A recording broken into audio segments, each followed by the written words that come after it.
Ini rumput strip, terus strip pergi sini.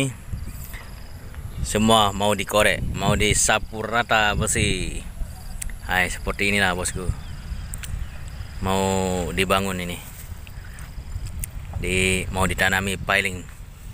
Tiang pancang rumah, pasak bumi kalau di Indonesia bilang.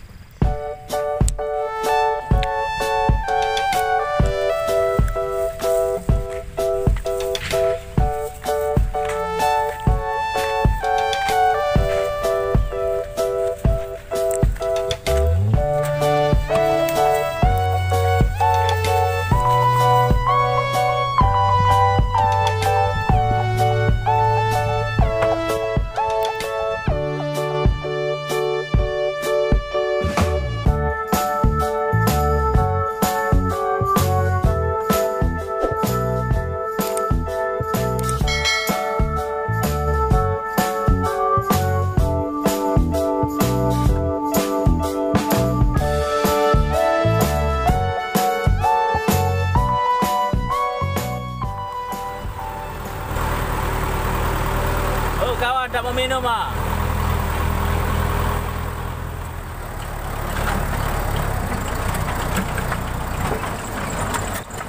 Tuan, hei, Tuan, saya pindah ini barang ah? Hah? Sangkut mah, betul tak?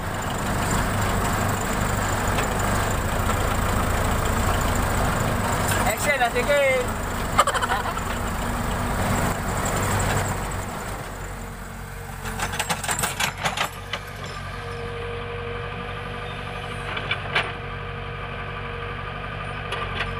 Saya tunggu orang panggil.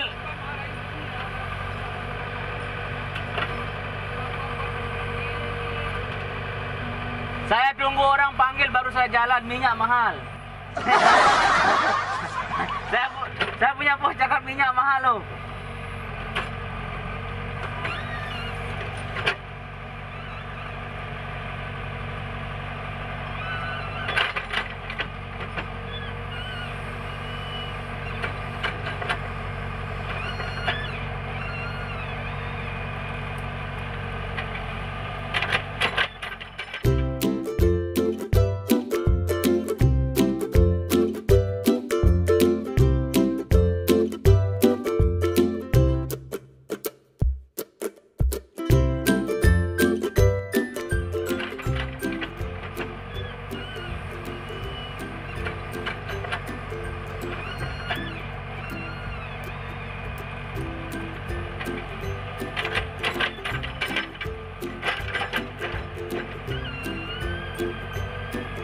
Tuan.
Facebook